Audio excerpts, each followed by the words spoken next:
Today's class is called Opposing Evil. You know, I'm gonna hold it up so everyone can see it. Look at this bad boy. Look at that little demon. Look at the demon on the L. How cool is that? Oh yeah, Zach drew this. So. Anyway, just let this inspire you as we go through today. I'll set it back further so you guys can all see it. All right. It's actually not amazing. I need some help with some scripture reading. Do you have any volunteers to read out some stuff? Right here in the green, yes? Is that, can you run that? So I'm going to have you read Romans 12:9. Romans 12:9. Can I get another volunteer? Yes, right here in the white. I will have you read Proverbs 27:5-6. Another volunteer? Right here. Proverbs 10:18. And then I need somebody who feels totally comfortable reading an entire passage of Scripture. Wow. Whoa. Right here, Jordan. I need you to read Psalm 101. With gusto, by the way. In fact, I'm probably going to have you join me up here for that one. All right, are you ready? Take it away. Don't just pretend to love others. Really love them. Hate what is wrong. Hold tightly to what is good. What translation is that? NIV? NIV? Okay. Great. Next one. Proverbs 27:5-6. Right here. Open rebuke is better than love carefully concealed. Faithful are the wounds of a friend, but the kisses of an enemy are deceitful. Okay. Proverbs 10:18 right here. He who conceals hatred has lying lips, and he who spreads slander is a fool. Okay, lastly, Psalm 101. Come on up. Okay, so you guys, Psalm 101 is David. He's writing to the Lord. He's speaking from a place of righteousness and justice in his heart. He's overflowing with expression. Psalm 101. Dun, dun, dun, dun. Okay. Promise faithfulness to the Lord. A psalm of David. I will sing of mercy and justice. To you, O Lord, I will sing praises. I will behave wisely in a perfect way. Oh, when will you come to me? I will walk within my house with a perfect heart. I will set nothing wicked before my eyes. I hate the work of those who fall away. It shall not cling to me. A perverse heart shall depart from me. I will not know wickedness. Whoever secretly slanders his neighbor, him I will destroy. The one who has a haughty look and a proud heart, him I will not endure. My eyes shall be on the faithful of the land, that they may dwell with me. He who walks in a perfect way, he shall serve me. He who works deceit shall not dwell within my house. He who tells lies shall not continue in my presence. Early I will destroy all the wicked of the land, that I may cut off all the evildoers from the city of the Lord. We all say, Amen. Amen. Thank you, sister. Sister in the Lord. Okay, so that was meaty, passionate. Today we're talking about opposing evil. Just kind of a big deal. It's not super popular in our culture today, even among Christians. I mean, if we're going to be real, opposing evil is not something we're comfortable with. Is there anybody who has no problem opposing evil? Just all the time. You're known for that. Yeah. Okay. I dare say I actually used to be better at it than I am currently. I used to be really vigilant about this. Really intense, because I was turning over a new leaf. How many of you guys realize, like, when you pull something new into your life, you sometimes swing to an extreme to really get it, to figure out what the parameters and the ends are of that thing, and then you can come back to being a normal person again? Just maybe more informed or whatever, more able. So I had a 6-month stint in my life where I was opposing evil like nobody's business. And I was not fun to be friends with. Kind of. I had some friends that were messy. They were happy to partner with mockery, partner with deception, kind of, with carelessness, and I said no, and I declared war on that stuff. And so some of them actually ended up not being in my life after that. because they refuse to change. They refuse to pull on something else. And that story will go on, and I will bring it up later. But all that's to say, opposing evil is uncomfortable if you care about what other people think. Opposing evil is difficult if you need people to like you. Opposing evil is impossible if you're afraid of criticism. You can't do it. So, if you're going to get this at all, any of us in our lives, we get to come to a point in our life where we draw a line in the sand and we decide. That's an emotional thing, but it comes from somewhere intensely deep. I will forsake all these pretty things that make my house look nice in order to have a home that will last.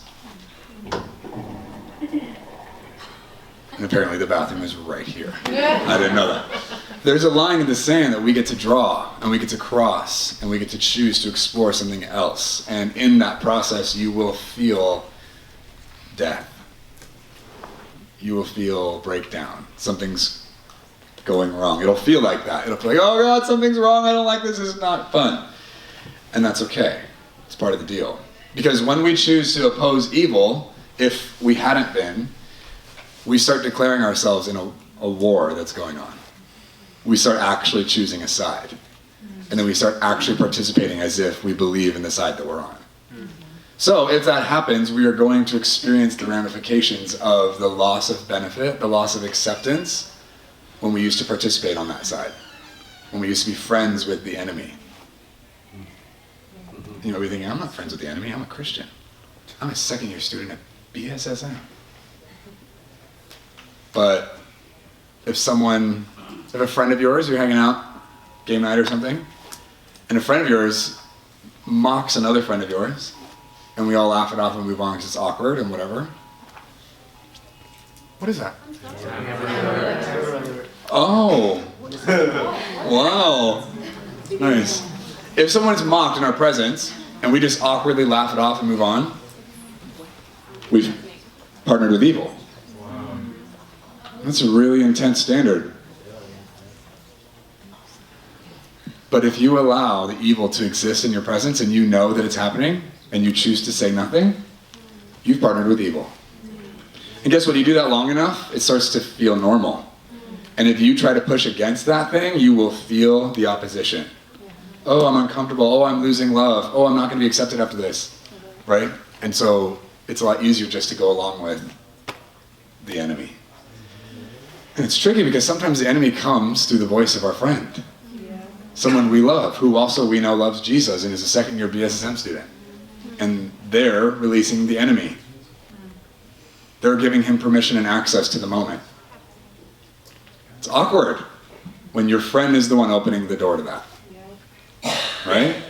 Man, that's uncomfortable. I'd like to just give you guys some tips for the road. It's not going to be comfortable. The first 17 times you do it probably won't be comfortable. And that's okay. That doesn't mean that you shouldn't do it. It doesn't mean that something's wrong. It means something's changing. The discomfort will just be the evidence that something is actually changing in your life. Yay! So if you're going to go down this road, which I hope every single one of you do, if you're going to choose to pick that up, I would highly recommend you have some companions for the journey. You pull some people in who are going to champion this in your life with you. When you get rejected, when that person lashes out, when they don't accept what you said in the way that you hoped that they would, that you have some companions who can brush you off, who can comfort you, who can pick you back up and dust you off and encourage you to keep going, who can accept you in spite of the pain. It's a really good idea. When two or more are gathered in my name, there am I with them. There's something about that partnership. It's a big deal. When you want to start messing with evil and saying no and combating that, it's a good idea not to do that alone. So, if you guys are serious about this, go ahead and let that list come to your mind. Who are the people you want to run with in this? They might not need to be your best friend. Maybe your best friend isn't up for the challenge. Maybe they're their guts aren't quite there. Maybe their resolve isn't there, or whatever, it doesn't matter. Who are the people that are brave and courageous in your life that could actually help you cross this line? Grab those people. Pull them in. Make them friends. Connect on a regular basis, because you're going to need that. I mean, obviously the Lord. He's your source. He's the person you're going to first and foremost. But friends as well, who can process through the social dynamics of what it's like to be a human being in 2016. She's mean. Gosh, she just didn't see it. She doesn't understand me. Whatever, that's going to happen, and that's okay. It doesn't mean that it shouldn't, that you shouldn't oppose the thing. It means you have some new rules to learn. And I promise you, if this is something new to you that you've not really engaged with, on the other side of that, stuff's going to look different. It's going to feel different. It's going to be like, you know, if you sat on your leg for a long time and your leg fell asleep, and then you stand up after a while, and all of that blood rushing back in, it feels like you're stepping into hell. It's going to feel a little bit like that. When you oppose evil, when you say no to something that's dysfunctional that came to steal and kill and destroy, and you said no, it's going to feel like you stepped into hell a little bit. Probably. That's okay. I promise you, you will survive. You are durable. You were built for more than that. You'll be fine. And honestly, if the reaction from your friend is not awesome and you lose relationship, they weren't actually your friend. They weren't your friend. Your real friends, if you're a son or daughter of God, your real friends champion the truth. They champion love. They champion goodness. They want safety and protection in their relationships. They want intimacy. So if they're willing to throw that out because you didn't like what they did, they weren't actually your friend. And that's okay. One of the reasons it took me a long time to actually cross this line in my life, because I was really aware of things that I settled for and accepted and allowed in my presence. So I was conflicted for a long time. This discernment thing was going off, and I just allowed all that craziness around me. So I flipped it and found a way to have fun. Found a way to use the dysfunction to be entertaining for me and for the people around me, so we could at least address the thing and move on. It was dysfunctional, but that was the best I could come up with, because I was afraid that I would lose love. That if I actually stood for what I believed in, what I felt and had conviction about, that people wouldn't want me around anymore. And then I would have to deal with the fact that I'm not lovable. I'm not good enough, right? So I got to go down this journey. And finally got to the place where the pain of allowing all that dysfunction and learning what it actually was stronger than the fear of losing what I thought love was. And I got to a place where I realized that's not actually love. If they leave me, I'm going to have to do without that, right? And so that was a risk. And thank God I had Lindsay and some other friends in school that I went through school with. I opposed stuff. I started saying no. I started challenging some things. And we got to champion each other. Like, oh my gosh, you will not believe what happened today. Blah. And we would just kind of like share war stories, if you will, of what happened. Why? Because we wanted to bash the other person? No, we wanted to celebrate the ground we were taking on what it means to be light in this world. What does that actually look like? What does it actually feel like? Can you taste the cost of that? I don't know why I said this, but a couple services I preached at in Oregon, I said that you should not fit in with the locals here on this planet. Like, 'cause they're crazy. You're different than that. You're from somewhere else, and you belong somewhere else. So, if everything around you is fine, if people around you don't speak ill of you, something must be wrong. Not because you should have people speaking ill of you, but because if you stand for anything, there will be people in this world who don't like it. And if you don't have people speaking against you, you're not doing what you're supposed to. You are the light of the world. You are the salt of the earth. If salt loses its saltiness, what good is it for? Except to be thrown and trampled by men, right? The saltiness of you is supposed to pull out what's actually inside of the hearts of the people you're in relationship with. Salt draws to the surface what's underneath. You're the salt of the earth. You don't have to control people. You don't have to get them to do anything. You simply expose what's really going on. And when it's exposed to the light, the power that was at work, evil. The evil that was running amok in their lives loses its power. that doesn't get to run around in the shadows calling the shots anymore. All of a sudden it's exposed for what it actually is.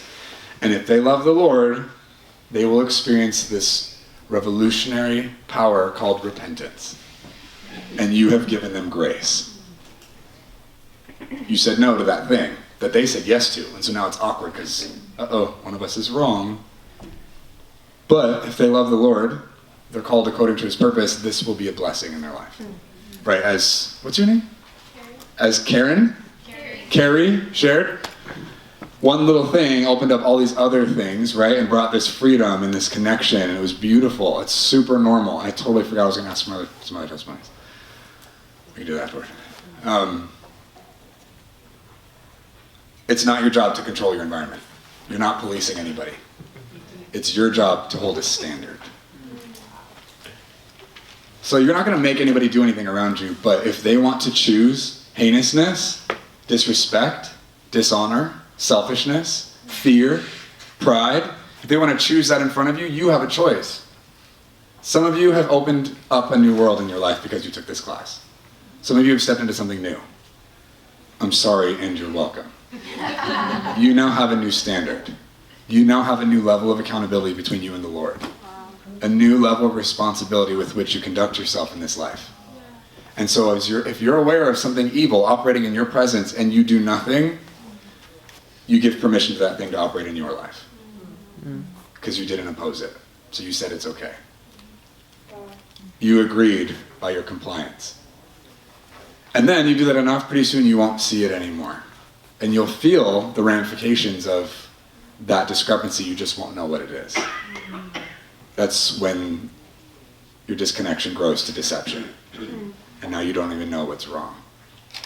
You guys know what I'm talking about? Yeah. It's been like 4 months. I don't know what's wrong, but man, there's a heaviness on my chest. My life's just really, I'm going through a really difficult season.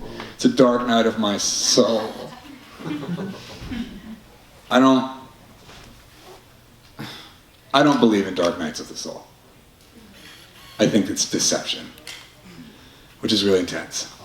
I'm sorry. Kind of sorry. I think when we enter a place where we don't know what's going on, we're totally detached or disconnected from what we're experiencing, it's not because the Lord is hiding himself from you. It's because you chose something other than the truth, somewhere along the way. And that's not to be condemning, it's to help you understand that, so you can pull out, so you can choose something better. Part of the inheritance of the righteous is to know what the master is up to.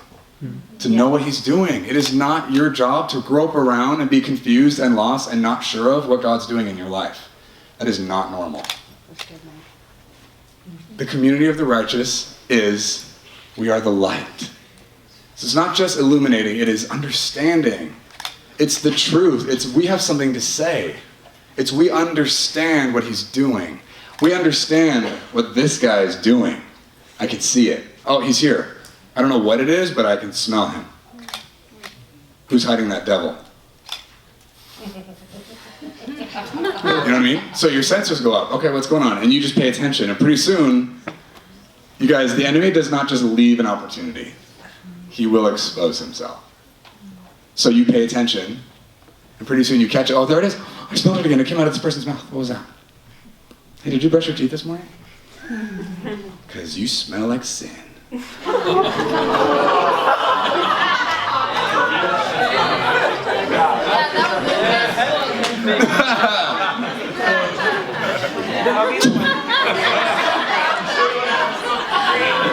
you brush your teeth this morning? Because you smell like sin. You won't win the competition. yeah. I'm not gonna. You guys, you are not the police. You're not here to make anybody else live a certain way. You're not here to hold a standard for somebody else. You're here to hold a standard for you. And they can do whatever they want in their life. They're free. The Lord paid for that freedom. You don't get to tell them how it's supposed to be used. He gave it to them. It's up to them. It's between them and the Lord. What you get to hold is how you will be treated, how people will be treated in your presence, in your environment. You can do that, but if you're going to do that and I'm here, I'm going to say something about it. I'm going to stop you. That's not okay. You don't get to mock people in front of me. I actually expect you to treat people with respect when I'm around. Whatever you do on your own time is totally up to you, but I demand respect for people in my presence. Why? Because you're royalty. Yeah. Because what you think, what you agree with matters. It affects the world. So if you actually understood the influence of your agreements, you would not be okay with that kind of chaos in your presence. You would say no. And it can be kind of scary to start that, because it's like, oh God, I don't even know. I don't even have the English for it. I don't even have the language. How does that even come out of me, right? We're going to talk a little bit today about even some practicals and how to even navigate that between you and someone else. But before we start talking to other people, we got to start talking about this right here. We have to deal with evil here before we're ever going to understand it out there. Because even if you can catch that something's off out there, if something is off here, what you conclude here will be off out there. You might be right that something's wrong, but what's wrong and how you're supposed to respond and what your role is will be hard to find if you've got evil going on here. Do I mean sin nature in your being? No. I'm talking about you agreeing with the enemy in your own life. Can someone pull up the passage about the plank and the speck? I think it's in Matthew.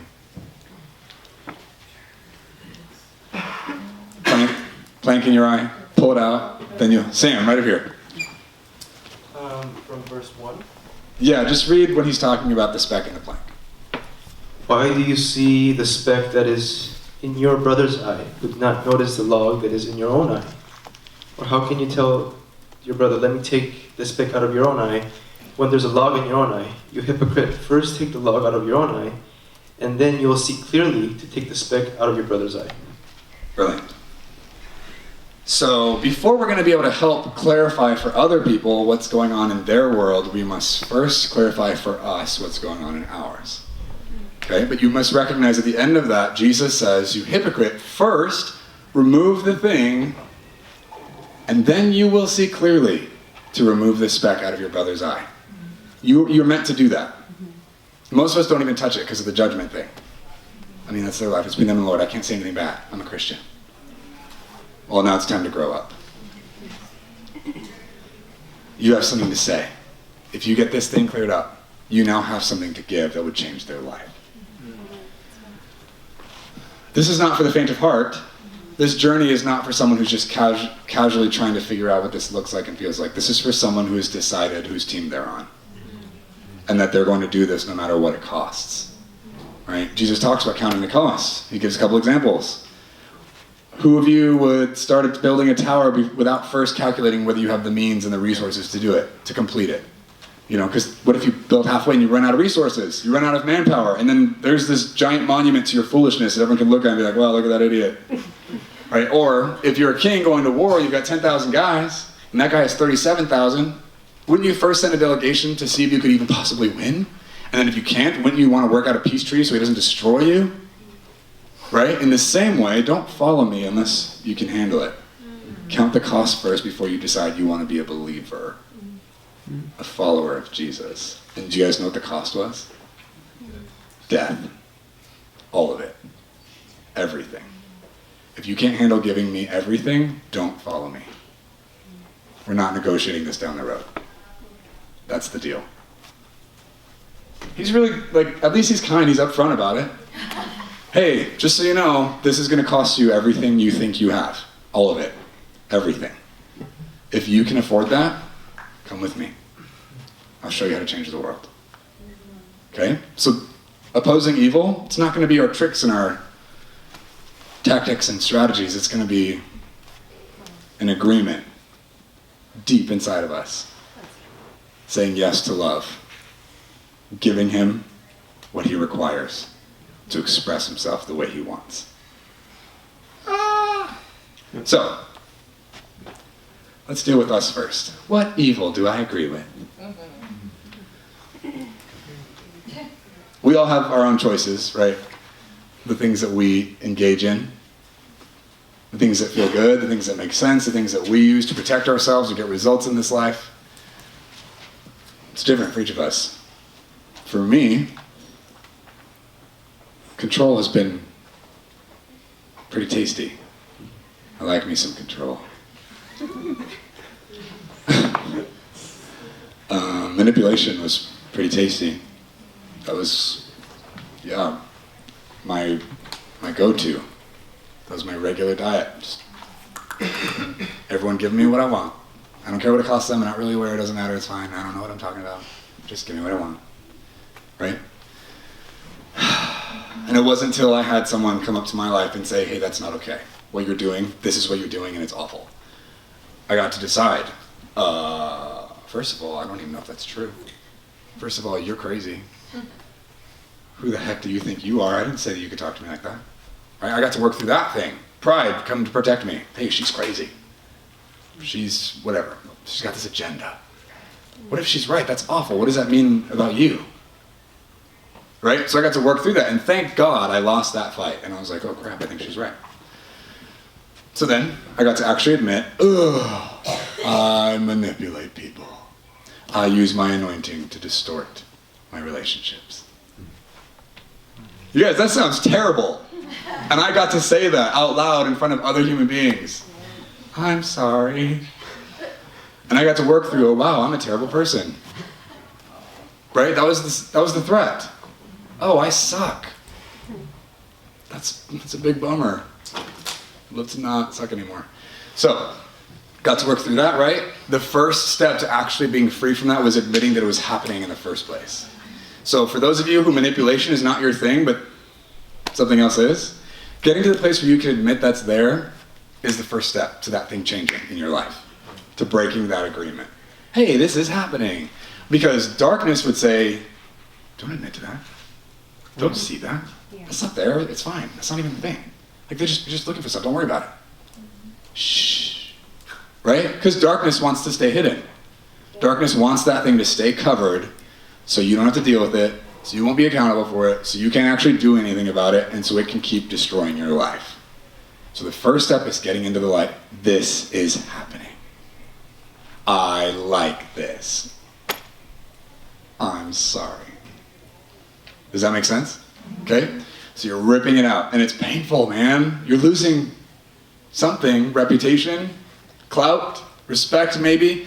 It's a lie. Whatever you think you're going to lose, you didn't actually have to begin with, so it's not real. But it feels like you're going to lose something you've enjoyed for a long time. That might even feel like so deeply rooted that it's like your identity. You might lose it. You guys, if darkness was the one protecting that thing, you never had it to begin with. Yeah. It wasn't yours. So, let it go. Let it go. Let it go. Rage. Let it go. I mean, it's not just like a passive decision. It is a vigorous, violent decision. I will not stay here any longer. I'm going to run into the streets and tear all my clothes off so everyone can see what happened. In your world. I'm not talking about your actual clothes. But you go out there and you expose it. This is what I was, and I'm done. I don't know where I'm going. I don't know what it's going to look like. I just know that it's not this, right? You make a decision, a statement to the world. I am not this. This is not mine. As that choice happens, you actually separate yourself from the thing, and you clarify, this is not me. That's not something you can do in the darkness. It has to be brought into the light. That part is like tricky for people that don't actually want to do the real deal. Because they can like, in their minds, ascend to the idea that I think I do this. Yeah, he's right, I do that. I admitted to it. Okay, I did it. If that doesn't get brought into the light, if you don't feel the burn of the light on your being because you brought that thing out, you didn't do it. What exposure looks like for Carrie might be different than what it looks like for Zach. Depending on what they're called to, depending on their personality, depending on their choices and their history or whatever.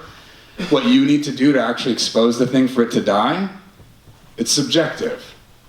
And that's not a problem because truth will reign in that place. If you don't actually do it, and you think you did and you're fine, you get to keep dealing with the consequences of that not actually having been taken care of.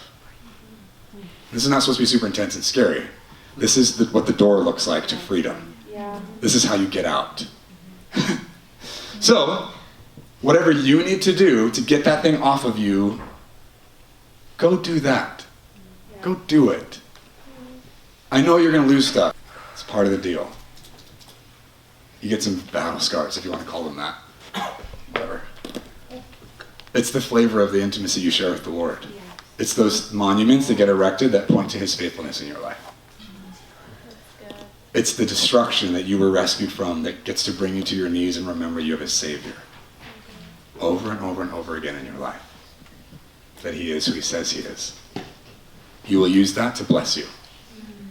But it has to not be you. It has to be separated. Okay? Does that make sense? So good. Okay. So step 1 is to separate. Let that thing burn alive in the sunshine. Yay, I'm free. I'm free. Now, you've separated from the thing. Friends around you, they probably deal with some of the same stuff. It's probably why you were friends with them in the first place. You guys, this is ugly real talk that we don't deal with on a corporate level because it can get awkward and uncomfortable. And it can go in weird places. But we're going to do that here. Part of the reason you were friends with them in the first place is probably because they agreed with that same spirit you did. They liked it. It felt familiar. It was comfortable. It made sense. So, you break up with this thing and then you go back to your friends who like that thing. They might not recognize the difference. They might celebrate from a distance. Cool, I'm glad you're experiencing God. That's great. And then, oh, that spirit's back. And oh, you're tempted to participate and get back into that same bed. And now you have a choice. You dealt with it. You did your thing. But the invitation is released again. Come back. We love you over here. We miss you. Don't you remember what it was like to be part of us? To be one of the gang? Don't you miss us? Because we miss you. We sure miss you. It's creepy. It's tempting. It's so tasty. We so want to just run back. Because when you said no, now you're exposed. Oh my gosh, there's this empty space and I don't know what's supposed to go there. And it's not super clear right away what's supposed to go there. You're not super familiar with it because you now get to learn something new. So in that waiting period, you guys, there is a waiting period, a threshold. How long that takes is between you and the Lord, or you and that friend you're trying to get rid of. That threshold is between you and them. How long that's going to take, it's up to you. There's no, defined time, but there is a period there. And now you get to navigate, what is that going to be now? What am I going to fill that space with? What am I going to allow to occupy that part of my life? Am I going to go back to that thing, or am I going to fight for something better? And it's scary to hold out for the better thing because it's not super clear right away. Okay, so if I was manipulating before, what do I do now? How do I survive all those awkward moments I don't know how to fill because all I ever did was manipulate everybody? Now what? So I'm just going to stand here and let them punch me? That's not fun. Like, what does it look like, right? And the victim in you can just throw a fit. Well, what am I supposed to do? That's great for Mike. Because of whatever you want to accuse me of, it makes me more awesome than you or whatever. That victim's going to be like, well, what am I supposed to do? Don't listen to that. You're more than that. You're more than conquerors. This could suck a little bit. That's okay. You're bigger than that. Push past it. There is a resolve inside of you that will be provided with that genuine decision for better. The Lord will comfort you in that time. He'll be with you. You're not left as an orphan. You just don't have the comfort of that understanding yet. Stay in that place. The armor of God, all that is done so that we can stand. And so in that day, can we stand? That's all you need to do in this threshold time. You don't need to fill it. Stand your ground. I don't know what it's supposed to be. I just know it's not that. Hey, Gina. Had a great time with you. Listen, I'm going through some cool things in my life. Certain things are starting to change. I need to pull back. I can't do Monday Night Bowling anymore. I can't, whatever. Gilmore Girls binge on Netflix or whatever. Anymore. Right? If you can't handle being around her and she's not choosing better than that thing, then maybe there's a boundary there. I can't hang out for now. And maybe you'll get to a place where you can later and you could actually pull her into what you're doing, but if you're not ready yet, the solution is not to process with the person who's still in the ditch. Whoa. To make you more comfortable in that process, the solution is not to talk to the person who has not seen what you've seen, who's still clouded by that thing. It's not the solution. Protect that time. Again, how long that lasts is between you and the Lord. If it takes you 4 years, it will still be worth it.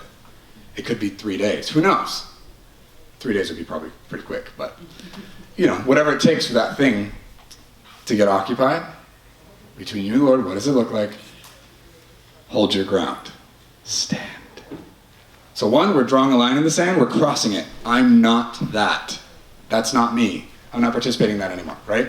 Step two, I'm exposed. I'm not leaving this place. I know where I'm going, it's not that. I'm not going back. I'm going to stand here even though things are trying to push me back, even though things are trying to pull me back, even though things are trying to tempt me to go back that direction, I'm not, right? So you stand. That's where your friends are going to be really helpful. I don't know what I'm supposed to do. And they're like, I don't either. But listen, I'm really proud of you for choosing this. It sounds like it's a really beautiful direction, and I'm really excited for what the Lord's doing and where it's going to go. Thank you. Thank you. Hold your ground. You'll be okay. Okay? Oh, gosh. Step 3. I crossed the line. I declared, I want freedom. Now I'm holding my ground. Oh gosh, how long is this going to take? Step 3 is going to be risk. It won't feel like risk forever. It'll feel like risk for then because it's different than what you're used to. I don't know what to expect after choosing this because I'm not used to it.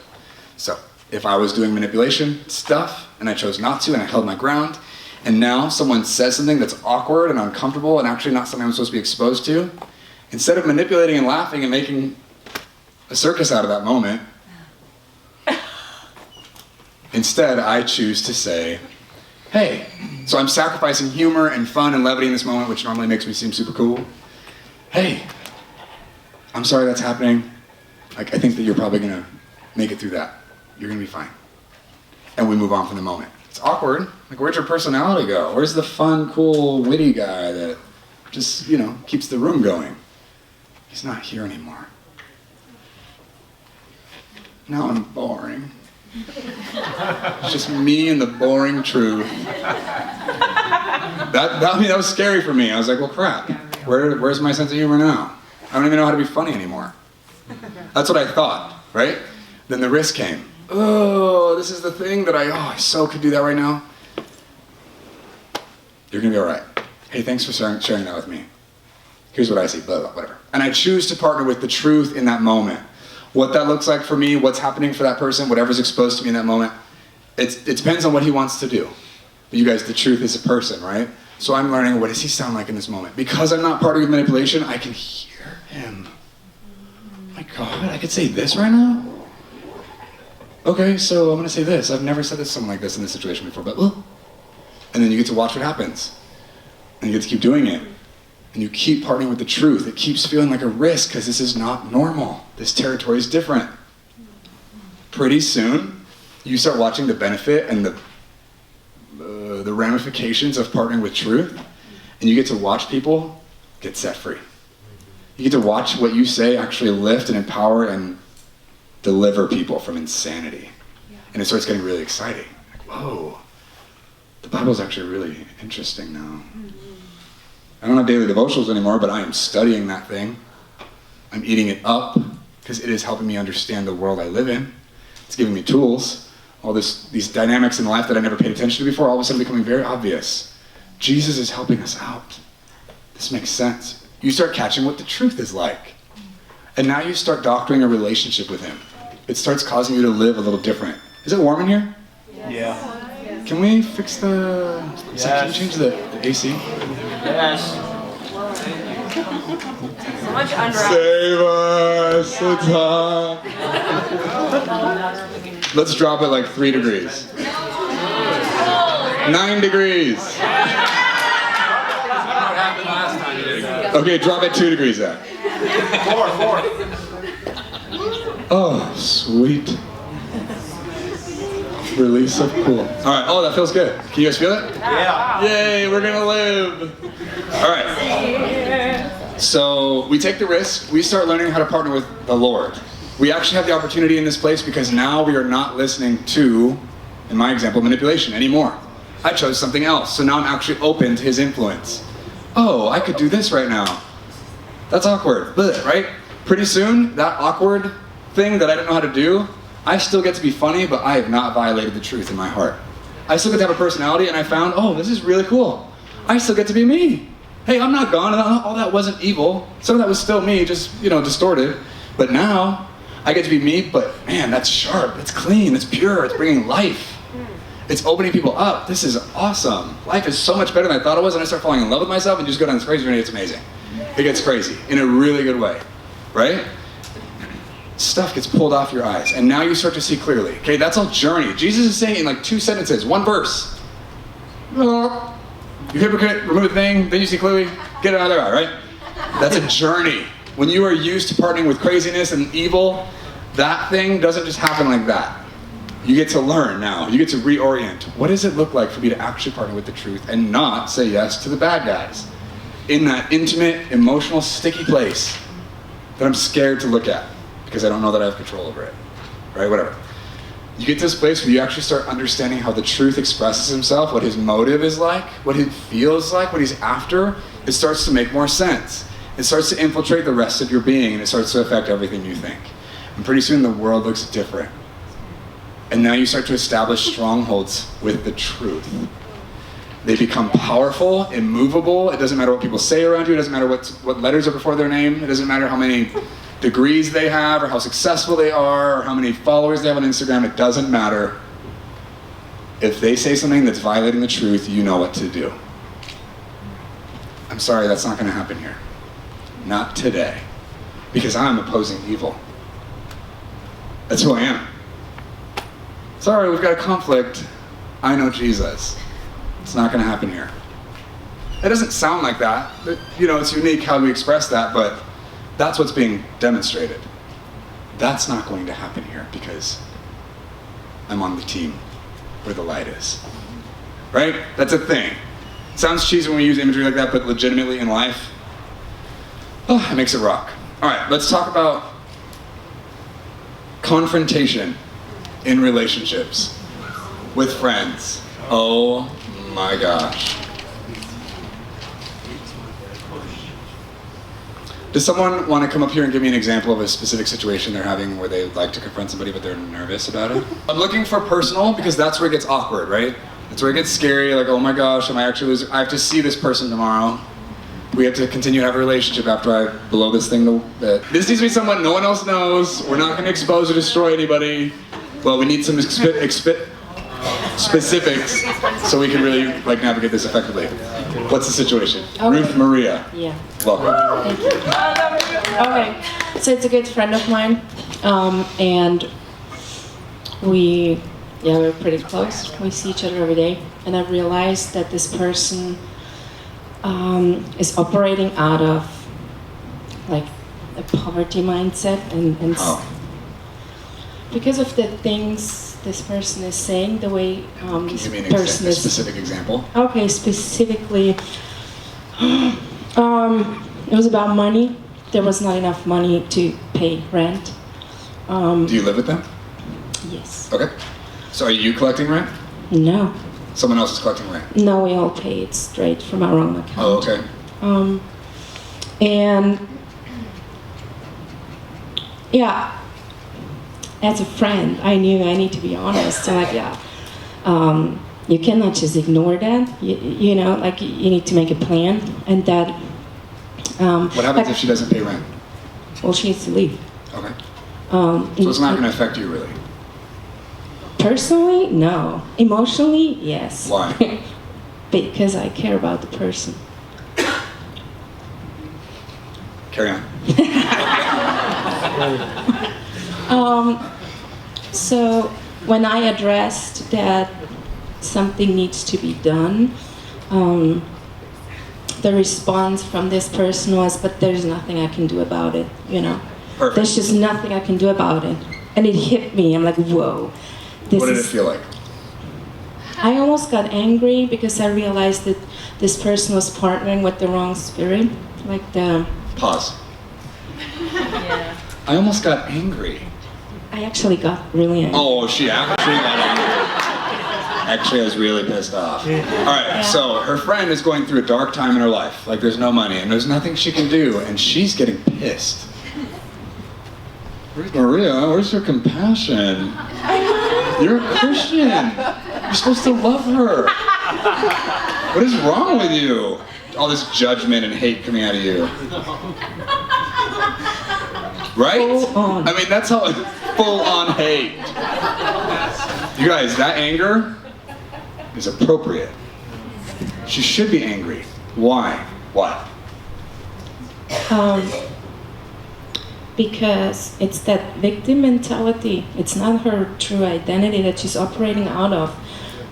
So I got angry at the spirit she partnered with, Yeah. not at the person, Uh-huh. because that really hit me when you said we need to learn to separate Yeah. them. But actually, when I was trying to say something, there was so much opposition, and I tried several times, but it just got worse. So actually, this person got really angry at me, and I just withdrew after a while. And I don't have anything else to say. I love you enough to. I'm giving you a high five for even saying something in the first place. That's awesome. Yeah, how can you not if you love someone? There you go. All right, so that's great. I'm gonna call her Gina.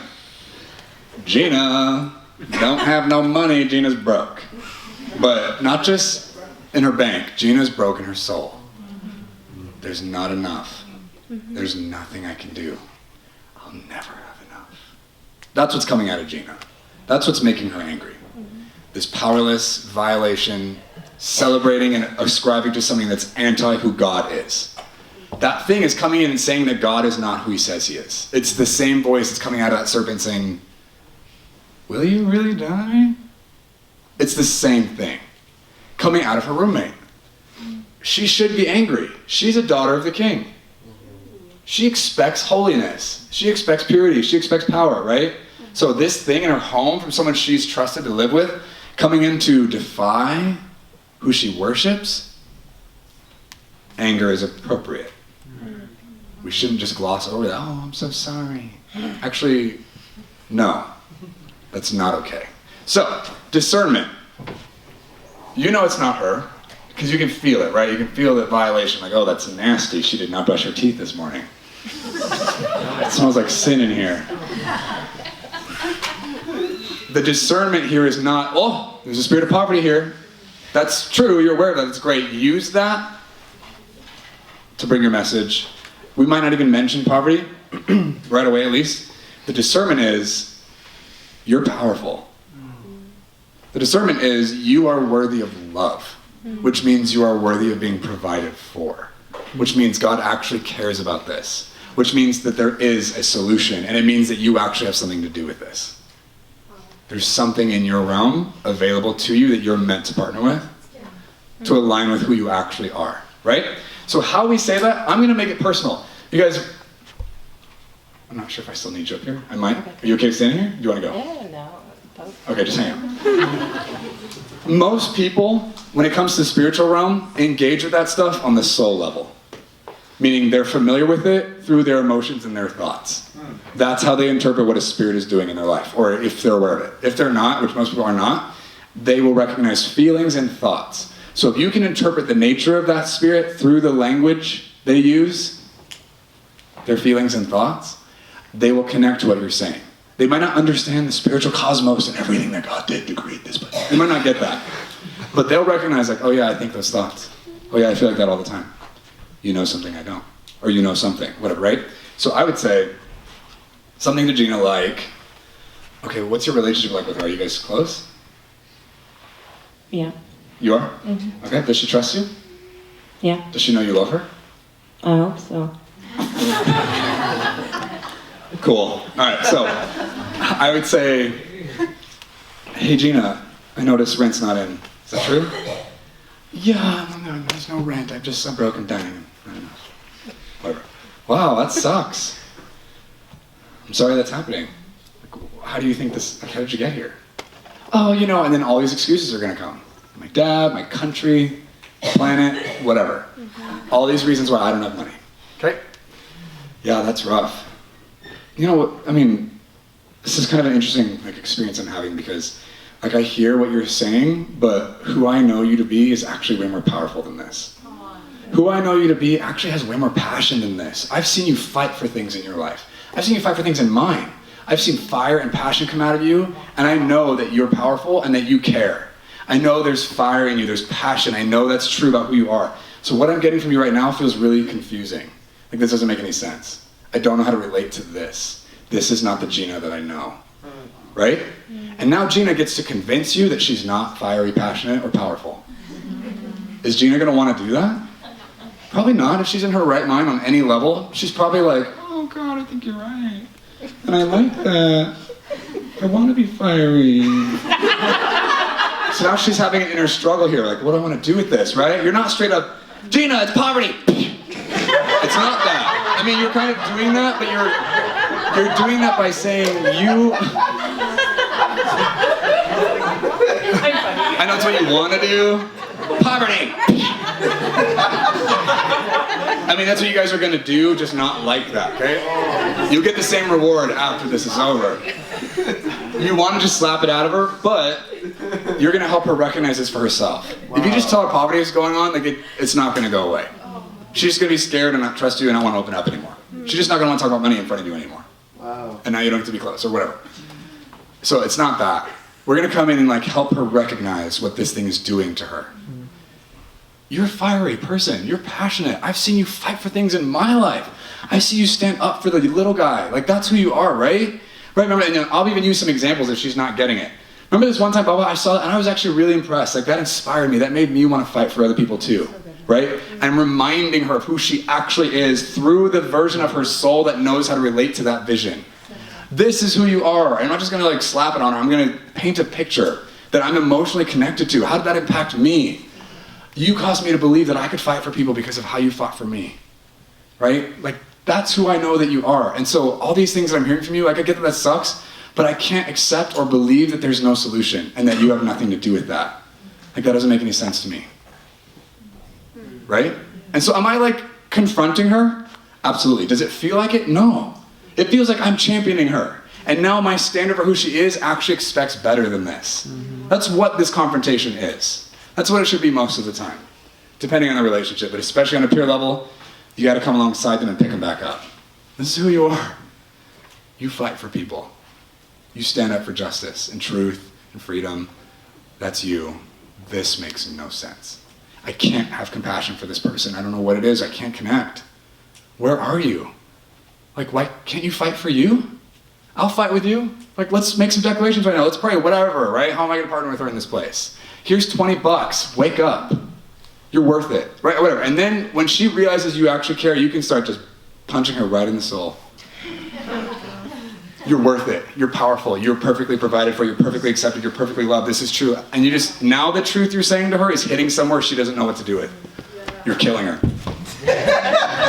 The victim is dying and she's realizing, oh, there's better than this and I actually could grab it. Hope starts to burst forth. What if I could stay? What if I could pay rent? What if I could not be this weird, like awkward roommate that just never has enough? Right? That could happen. You're not telling her what to do. You're telling her who she is. You guys get this already? But this is confrontation, not prophecy.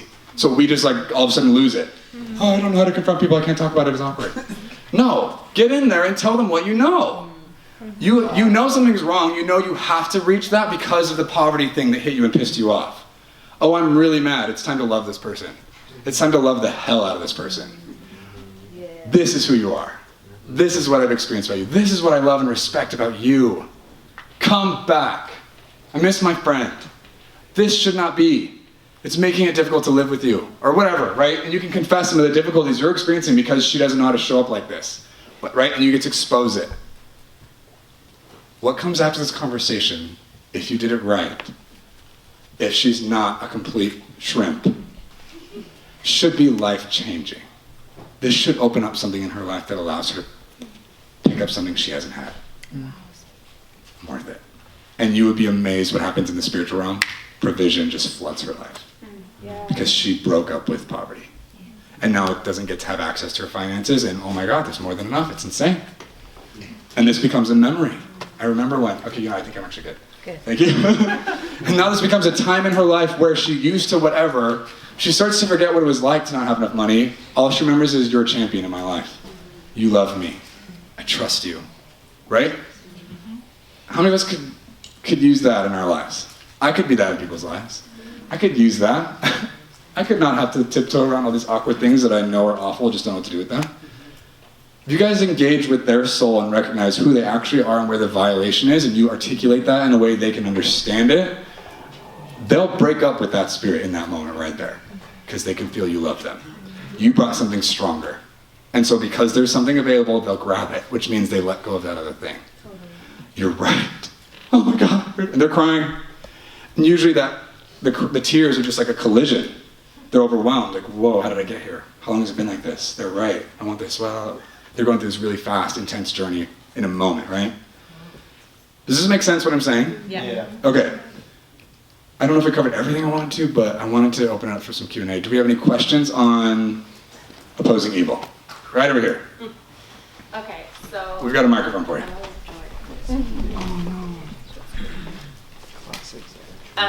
Okay, so all of that, and if you do it the right way, then you should get a certain result or whatever.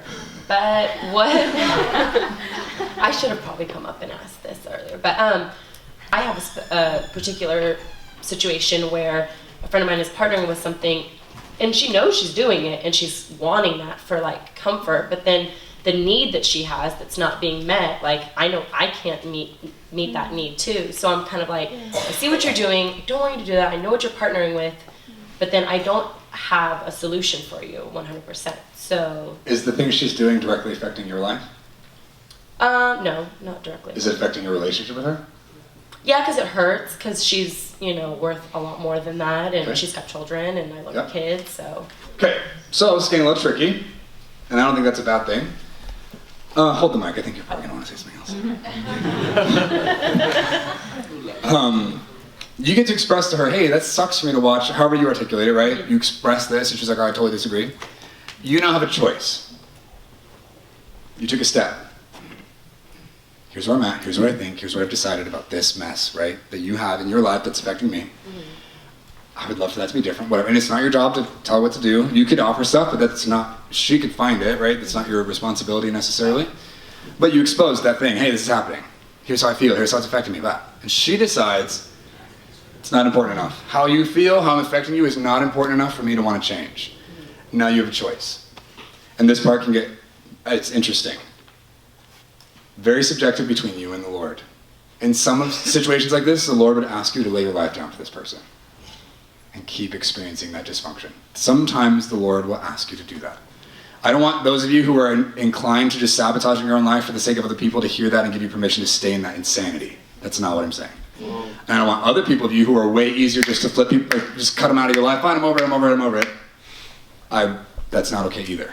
It's what is the Lord doing? Okay, so it's not a pat answer to this, but for some of you, it's the Lord actually wants you to move toward that. To continue to push past the pain, past the cost of what that's bringing in your life, and demonstrate what love looks like, and He'll show you in that place. And you'll know. If it's not that, and you just have a choice, do I want to experience this pain anymore or not? So it's between you and the Lord. If He's releasing you to choose whatever you'd like, and you don't want to feel that anymore, you can let her know. Now pause. Boundaries without consequences are not boundaries. I'm going to say that again. Boundaries without consequences are not boundaries. So for those of you who like the word boundary but don't actually know how to use it, if you don't demonstrate a consequence to a boundary you've established in a relationship, and they get to do the thing you confronted and you just let it be okay as opposed to holding your end of what you communicated you needed, you don't have a boundary with that person. You're getting a little enmeshed. They get to do whatever they want. Okay, it's not punishment, it's a boundary with a consequence. So, you tell your friend, listen, you don't have to change, this is not my life, it's your life, whatever, I get it. This sucks for me in this particular way. If this doesn't change, which you don't have to change, I want you to know, though, I'm not going to stick around to watch it. It's too painful for me to be around it. I don't want to be exposed to that, so I'm not going to be around. I want to be. I just need that to change. You let me know when you're ready for that to be different. And then I'm not around. And she texts me at 12 in the morning or whatever. I'm not responding. She knows. And then she comes back later or whatever. Or she doesn't. That's totally up to her, and that's a scary risk. But you guys, if you release them and they never come back, they were never yours to begin with. It's cliche and weird, but it's true. If they don't actually love you, they're not, I mean, they don't have it to give. And that's their deal. But the thing is, that boundary with that consequence will clarify, is this real or not? Does that make sense? Does it answer your question? Yeah. It's just a difficult confrontation. Oh, totally. in It general. sucks. Oh my gosh, you guys, this is where you get to learn what love really feels like. And if you can handle him. You know what I mean? Yes, go ahead. Please stand up. Could you flesh out for me what you mean by consequences? Because it's easy when they're like a flatmate or somebody who, perhaps you can cut out of your life or put up a nice firm boundary with. But a lot of the time when we're dealing with people who don't have, they're not safe places, they're family. Yeah. Or they're people who you can't just cut out of your life or tell them actually there's going to be a consequence for this because, maybe you're living under their roof or you're doing something like that. Yeah. So. I'm gonna be nice and crude. Obvious. I'm gonna be nice and extreme. Roommates. It's just two of us. We both know that we live here and this guy doesn't do the dishes. Hey man, could you please do your dishes? It sucks for me to come home and see the whole kitchen just destroyed when I just cleaned it last night. And every day, this keeps happening, it gets worse and worse every day, and it feels really dysfunctional for me to have to do your dishes, you know what I mean? Do you feel like that's fair? No, man, of course, I'm sorry. No, hey, that's okay. I need you to do your dishes. Can you do that? Yeah, totally. Okay, great. So I help them with the dishes that night because I'm a great guy. Go to bed, go to school the next day, come back. Oh my God, there are 4 dishes on the counter and they're filthy. And we literally just had this conversation.